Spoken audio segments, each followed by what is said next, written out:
여러분을 축복합니다. 아멘. 오늘 디모데후서 2장 7절부터 13절까지 말씀으로 예수 그리스도를 기억하라, 예수 그리스도를 기억하라, 이런 제목으로 말씀의 은혜를 나누고 있습니다. 우리가 구원을 받은 하나님의 자녀로 산다는 것은 축복입니다. 이 세상에 많고 많은 사람 가운데 자신이 죄인임을 깨닫고 그 죄의 문제를 예수 그리스도를 통하여 해결받았다는 것은 하나님의 놀라운 은혜입니다. 우리는 이런 축복과 은혜를 기억합니다. 그런데 하나님이 우리에게 베풀어 주신 은혜는 은혜로 끝나서는 안 됩니다. 우리는 하나님의 값없이 베푸시는 은혜의 빚을 갚아야 합니다. 이런 사실에 관하여 바울은 로마서 1장 14절에서 분명하게 고백하고 있습니다. 우리는 다 빚진 자로 살아갑니다. 말씀 같이 읽습니다.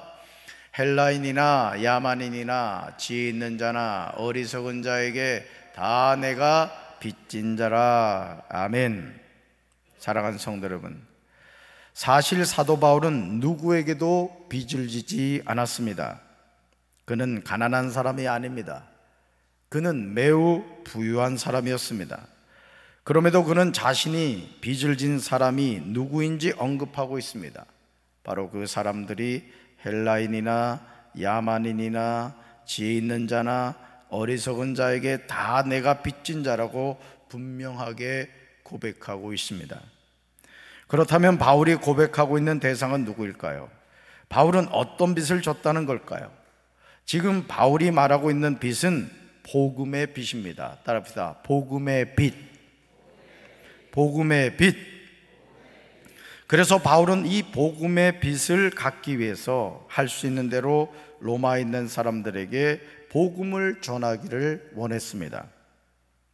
그러면서 내가 복음을 부끄러워하지 않는다고 고백합니다. 왜냐하면 이 복음은 유대인을 비롯하여 헬라인에게 이르기까지 모든 믿는 사람을 구원하는 하나님의 능력이 되기 때문입니다. 그러므로 하나님의 의가 복음 속에 나타납니다. 이 일은 오로지 믿음에 근거하여 일어납니다. 이것은 의인은 믿음으로 살 것이라는 말씀과 같습니다. 복음의 빚을 진 바울은 일평생 이 빚을 갚는 일에 매진합니다.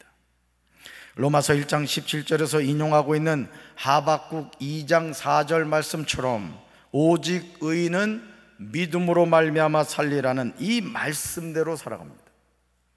그리고 예수 그리스도의 좋은 병사가 되기를 원했습니다. 사랑하는 성도 여러분, 바울의 삶에 있어서 예수님과의 만남은 인간적인 관점에서 보았을 때 불행의 시작이었습니다.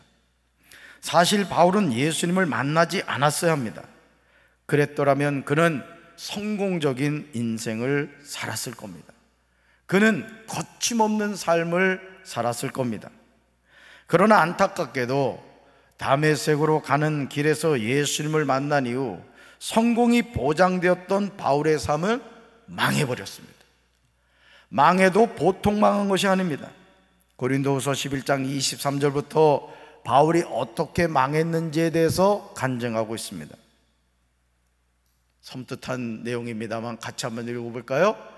예수님을 만나면 우리는 망합니다.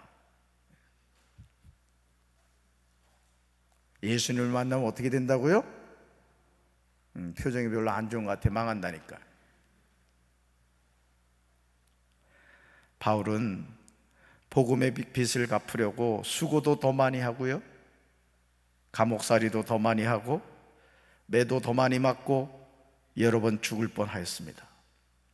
유대인들에게 마흔에서 하나를 뺀 매를 맞은 것이 5번이었습니다. 채찍으로 맞은 것이 3번이요, 돌로 맞은 것이 1번이요, 파선을 당한 것이 3번이요, 밤낮 꼬박 하루를 망망한 바다를 떠다녔습니다.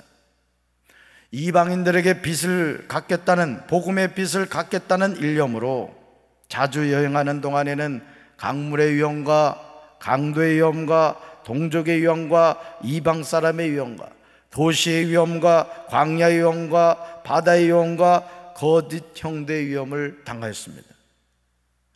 매 순간 수고와 고역에 시달리고 여러 번 밤을 지새우고 줄이고 목마르고 여러 번 굶고 추위에 떨고 헐벗었습니다. 이것이 바울의 삶이었습니다. 여러분, 망해도 보통 망한 것이 아니에요.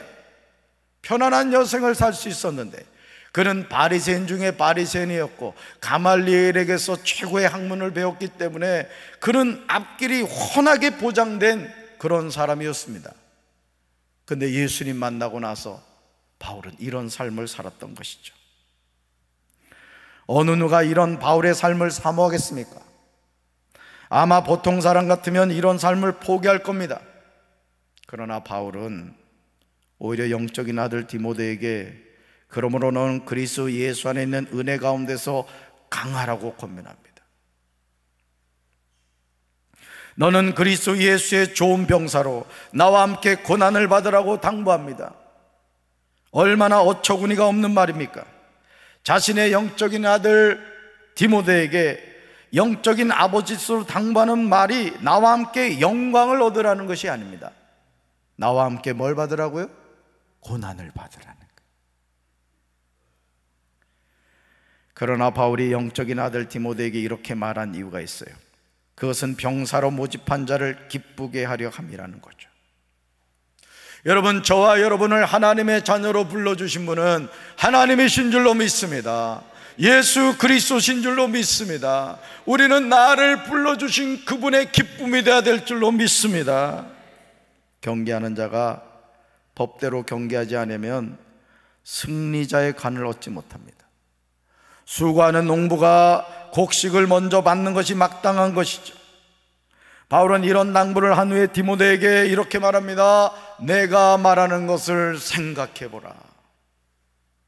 내가 너에게 말하는 것을 생각해보라는 것이죠. 오늘 이 밤에 저는 사랑하는 성도 여러분들에게 하나님이 주시는 이 말씀을 여러분 생각해 보십시오.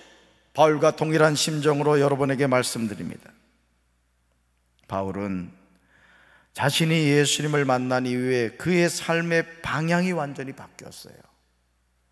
여러분, 우리가 예수님을 만나면 우리 삶의 방향이 바뀌어집니다. 나 자신의 성공을 위한 삶이 하나님의 영광을 위한 것이 되고요, 나의 유익을 위한 삶이 하나님의 유익을 위한 삶이 되는 거예요. 저는 우리 사랑하는 성도 여러분들이 그런 삶의 변화가 있게 되길 주님의 이름으로 축원합니다. 예수님을 만나기 전에도 바울은 하나님을 향한 열정을 가지고 살았어요. 그런데 문제는 바울이 하나님을 향하여 열심을 내면 낼수록 오히려 하나님을 대적하고 말았다는 거예요. 이게 문제예요. 여러분, 교회 안에도 누가 문제를 일으키는지 아십니까? 열심을 가진 사람이 문제 일으킵니다. 주일날만 와서 출근 도장 찍듯이 딱 찍고 담임 목사가 아는 척 할까봐 바람과 함께 사라지는 분들은 절대 문제를 일으키지 않습니다.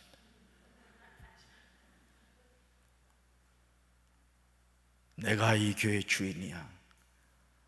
우리 담임 목사님이 2020년 12월 10일 날 이 교회에 오셨지. 나는 2020년 12월 1일 날 왔어. 내가 선임이야. 좋은 뜻이죠. 좋은 뜻인데 그 열심이 하나님의 영광을 위한 것이 아니라 오히려 사사건건 하나님의 하는 일에 걸림돌이 된 때 문제가 된다는 거죠. 이것을 아신 예수님이 바울을 직접 찾아오신 거예요. 그리고 바울에게 말씀하셨습니다. 정말 놀랍게도 누가가 기록한 사도행전에서요, 무려 3번에 걸쳐서 바울은 자신을 만나주신 예수님이 자신에게 전했던 말씀을 반복해서 전하고 있음을 보게 돼요. 여러분, 얼마나 자신이 예수님을 만난 일이 감격스러우면 사도행전이라는 이 성경에서 3번이나 반복해서 말씀하고 있어요. 자, 말씀 읽습니다. 같이 읽습니다. 땅에 엎드러져 들음에 소리가 있어 이르시되 사울아 사울아 내가 어째 나를 박해하느냐 하시거늘. 그 다음요, 내가 땅에 엎드려 들으니 소리 있어 이르시되 사울아 사울아 내가 왜 나를 박해하느냐 하시거늘. 그 다음요, 우리가 다 땅에 엎드러짐에 내가 소리를 들으니 히브리 말로 이르되 사울아 사울아 내가 어째 나를 박해하느냐 가시체를 뒷발질하기가 내게 고생이니라. 아멘.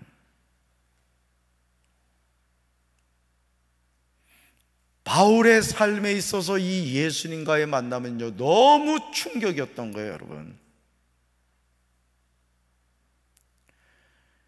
여러분 정말 이게 우스갯소리 같지만요 심각하게 들으셔야 될 이야기가 있습니다. 그게 뭔지 아세요? 천국에 가면 3번 놀란다 그래요. 첫째, 아놀이라고 생각했던 사람이 천국 와 있더라는 거예요. 저 사람 어떻게 천국 왔지? 두 번째, 올이라고 생각했던 사람이 천국을 안 와서 2번째 놀란대. 세 번째, 나 같은 죄인이 천국 와서 놀란다는 거예요. 너무 놀라가지고 아멘을 못하네. 여러분 이게 우스갯소리 같지만요 우리 자신을 돌이켜 봐야 됩니다. 내가 정말 구원받을 믿음이 있는지, 내가 정말 하나님을 사랑하고 있는지, 내가 예수님을 바로 알고 있는지, 내가 길과 진리와 생명 되시는 예수님을 통해서 거듭나 천국 백성이 되었는지 무시로 자신을 점검할 수 있는 우리 성도들 되기를 주님의 이름으로 축원합니다. 사랑하는 성도 여러분, 경계하는 자가 법대로 경계하지 않으면 승리자의 관을 얻지 못한다는 바울의 경고를 우습게 생각하지 마시기 바래요. 여러분 신앙생활은요 내 열심으로 하는 게 아니에요. 내 기분대로 하는 게 아니라고요. 하나님께 붙잡혀서 하나님이 가라 하면 가기 싫어도 가는 거고, 내가 뭔가 하고 싶어도 가만히 있어라 하면 가만히 있는 거예요. 따릅시다. 우리는 하나님 앞에서 바보가 되어야 됩니다. 아멘. 그래서 여러분 이게 조금 이렇게 되신 분들 보세요. 조금 이렇게 되신 분들 있잖아요. 늘 웃습니다. 늘 그냥 해피해요. 여러분 왜 그렇게 심각하냐고. 조금 한번 돌려봐요. 여기 왼쪽 돌리면 돼요. 이렇게 막 미소가 바뀌죠. 우린 바보가 돼야 된다고요. 그러나 그 바보는 거룩한 바보예요. 왜? 하나님의 말씀대로 순종하기 때문에. 할렐루야. 축구 선수가 아무리 골을 많이 넣어도 오프사이드가 되면 골은 무효가 되죠. 어제도 손흥민이 골 넣었는데 옵사이드 돼가지고 세상에 취소됐잖아요. 내가 하나님을 위하여 많은 일을 하는 것도 중요하지만 더 중요한 것은 하나님이 제시하신 법을 지키는 거예요. 말씀에 순종하는 거예요. 하나님은 그런 사람을 존귀히 여기시는 줄로 믿습니다. 사실 바울은 예수님을 박해한 적이 없었습니다. 바울이 박해한 대상은 예수는 그리스도라고 고백을 가지고 살아가는 그리스도인이었어요. 바울이 보기에는 그들은 나사렛 이단이었습니다. 그러므로 오직 하나님을 믿어야 하는 신앙의 관점으로 보았을 때 잡아다가 죽여야 하는 대상이었어요. 이것이 바울이 예수님을 박해한 내용입니다.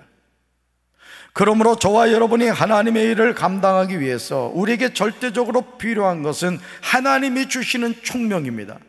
하나님의 말씀을 깨닫고 하나님이 원하시는 것이 무엇인지, 내가 왜 이 세상에 존재하는지, 하나님이 왜 나에게 생명을 연장시켜 주시는지 우리가 이걸 깨달아야 된다는 거예요. 다시 말해서 하나님이 모든 것을 깨닫는 능력을 우리에게 주셔야 한다는 거예요. 다메섹으로 가는 길에서 바울은 예수가 메시아임을 깨닫게 됩니다. 자신이 하나님의 영광을 위하여 살았던 삶이 잘못되었음을 깨닫게 된 거예요. 그 여러분이 이사를 할 때도요 기도하고 하셔야 됩니다. 여러분이 어떤 직장을 선택할 때도 기도하셔야 되는 거예요. 당장 되는 것 같아도 그게 하나님의 결제가 아니면은 잘 되는 것 같은 게 오히려 내 인생에 오히려 오점이 될 수가 있다는 것이죠. 바울의 서신에서 그가 제시하는 복음은 단순합니다. 바울이 제시하는 복음은 예수 그리스도입니다. 따릅시다. 복음은 예수 그리스도입니다.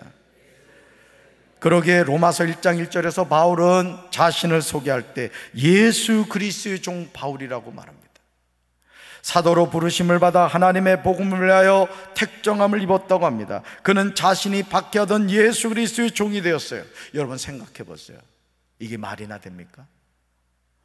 예수님을 대적하던 사람이 예수님을 전하는 사람이 되었다고요. 하나님의 은혜죠. 할렐루야. 예수님을 만난 이후 바울은 복음을 전혀 부끄러워하지 않았습니다. 자신의 삶에 어떤 고난과 역경이 다가와도 복음을 전하는 일을 위하여 자신의 모든 인간 능력을 동원하였습니다. 그러니까 여러분 잘 들으세요. 우리가 이 세상을 왜 사느냐? 열심히 일해서 돈 벌고 좋은 집 사고 좋은 차 사고 뭐 인생을 즐기고 뭐 좋습니다. 여러 가지 계획을 갖고 살아가죠.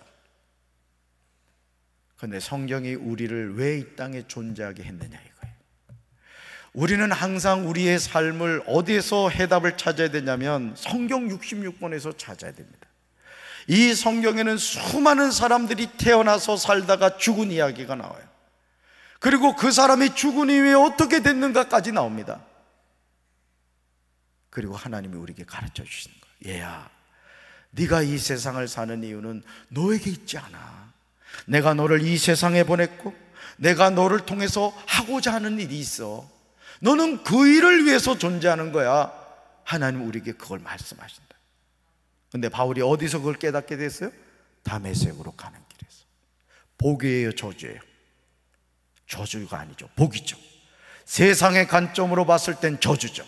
왜? 인생이 쫑난 거야. 바울은 죽은 거야. 세상 성공의 길을 스스로 걷어차 버렸어요. 그러나 하나님이 보시는 관점에서 바울은 이제 인생의 참된 목적을 발견하고 깨닫게 된 거예요. 오늘 이 밤에 주님 앞에 나온 사랑하는 성도 여러분들이 되는 일이 없고 내가 계획한 인생의 설계대로 되지 않는다 할지라도 여러분이 하나님께 초점을 맞춘다면 하나님은 여러분을 통하여 놀라운 역사를 이루어 가실 줄로 믿습니다.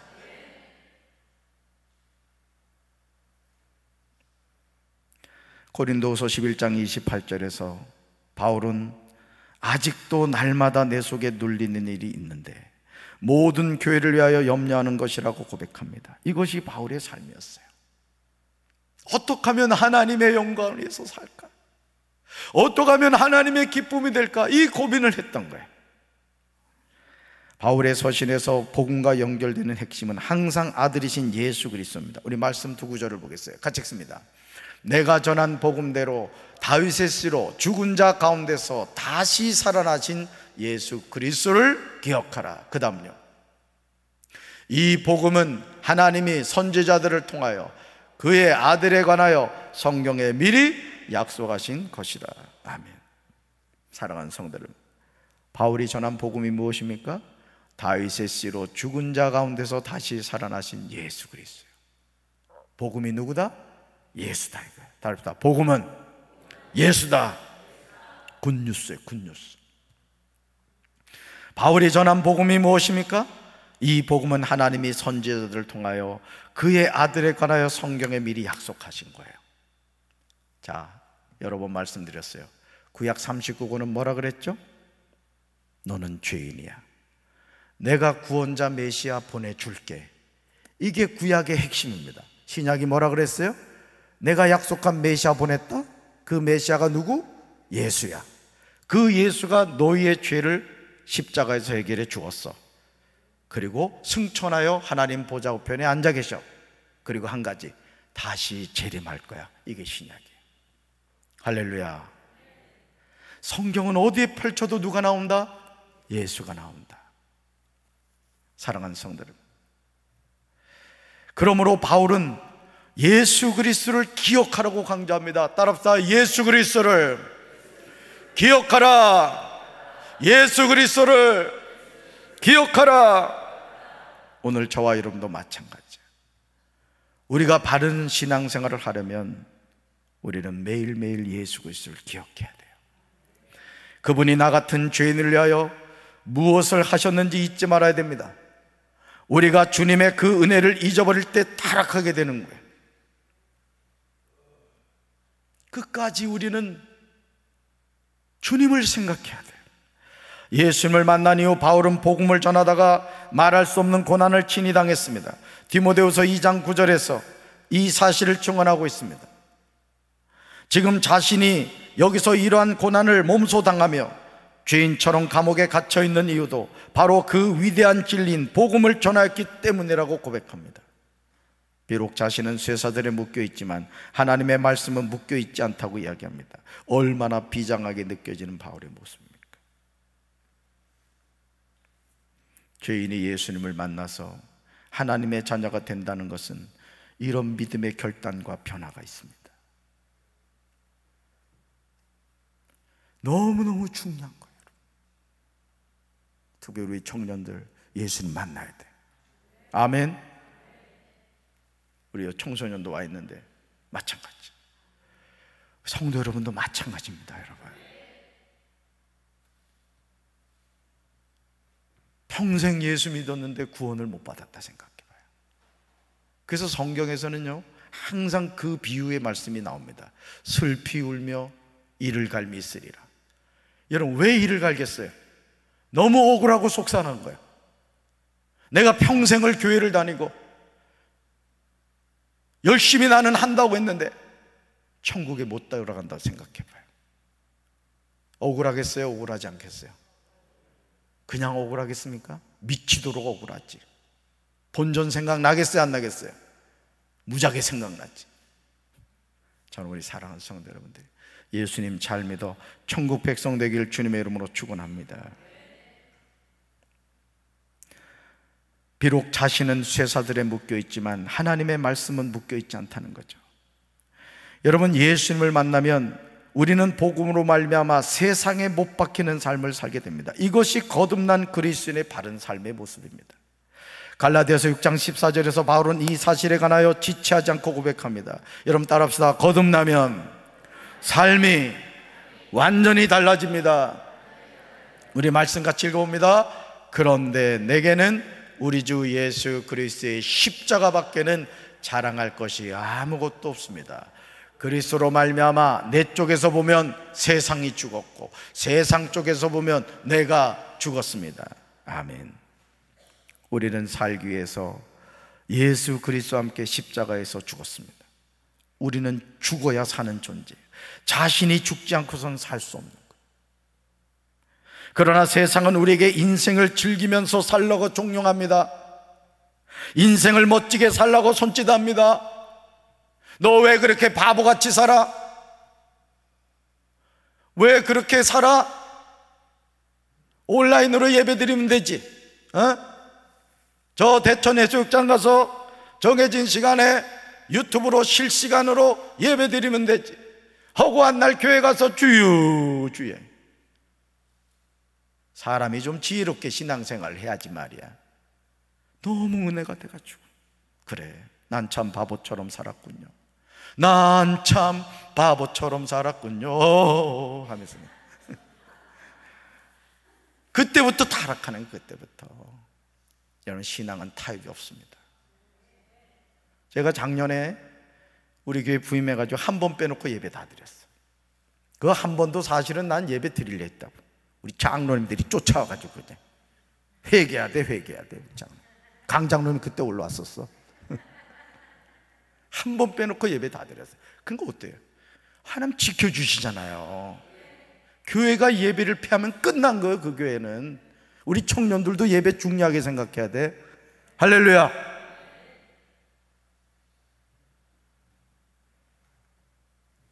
우리가 영적으로 깨어있지 않으면, 정신을 차리지 않으면요, 사탄의 미혹에 순간적으로 넘어지고 말아요. 우리 주변에서 보세요. 신앙생활 열심히 하다가 막 혼자 은혜 받는 것처럼 요란 떨다가 나가 떨어지는 영혼들이 얼마나 많습니까? 그런데 그 사람이 내가 될 수 있다는 게, 내가. 여기 서 있는 박재진 목사도 마찬가지라고요. 그냥 강단에 서서 그냥 목사인 척, 거룩한 척, 하나님이 알겠어 모르겠어요. 너 나 잘해라 이런다면.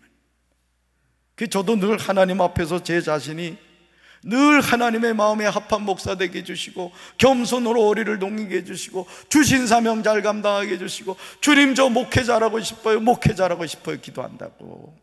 여러분도 이렇게 기도하라고. 주님, 저도 신앙생활 잘하고 싶어요. 우리 목사님 목회 잘하고 싶다는데 나도 아주 이 교회에서 아주 뼈를 묻게 해주세요. 우째 아멘이 시원찮아.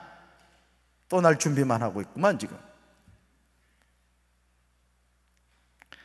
복음으로 구원을 받은 하나님의 자녀는 그리스도 예수의 좋은 병사인 줄로 믿습니다.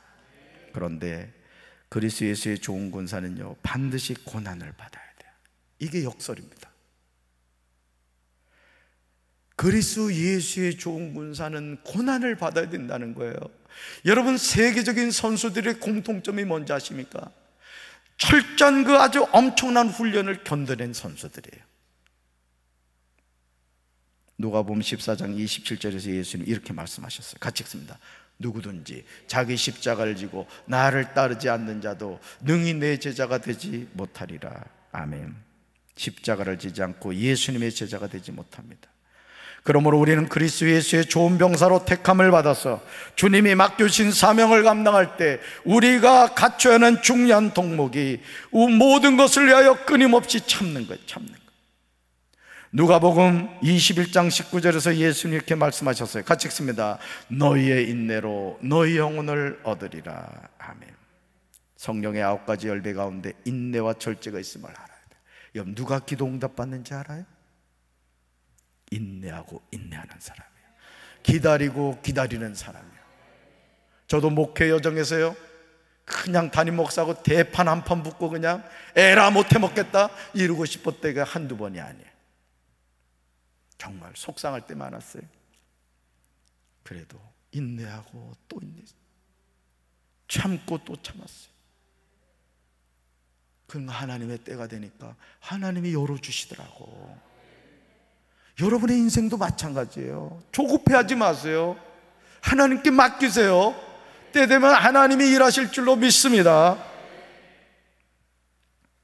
그렇다면 우리가 우리 영혼을 위하여 참아야 하는 이유가 무엇일까? 디모데후서 2장 10절에서 바울은 그 근거를 제시하고 있습니다.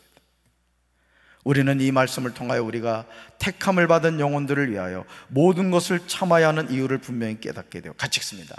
그러므로 내가 택함 받은 자들을 위하여 모든 것을 참음은 그들도 그리스도 예수 안에 있는 구원을 영원한 영광과 함께 받게 하려 함이라. 아멘. 아무 공로가 없는 죄인이었던 우리를 택하여 주심으로 하나님의 자녀로 삼아 주셨듯이 우리 주변에 하나님의 택함 받은 자들이 있다는 것이죠.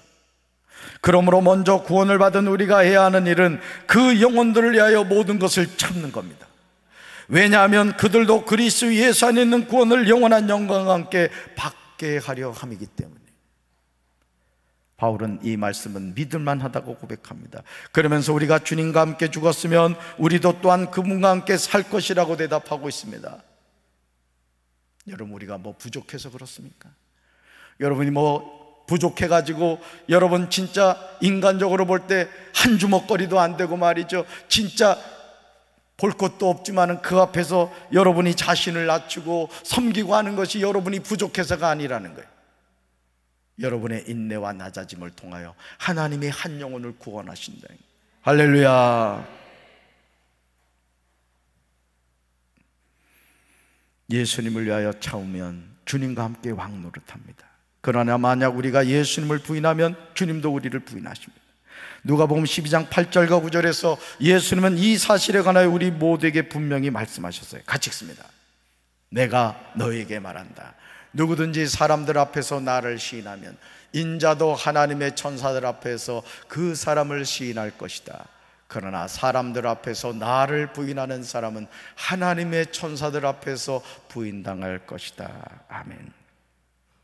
여기서 말하는 사람들 앞에서 예수님을 시인한다는 것은 단순히 말로만 하는 시인이 아닙니다. 삶을 통하여 예수님을 믿는 사람인 그리스도인으로 삶을 믿음으로 살아가는 거예요.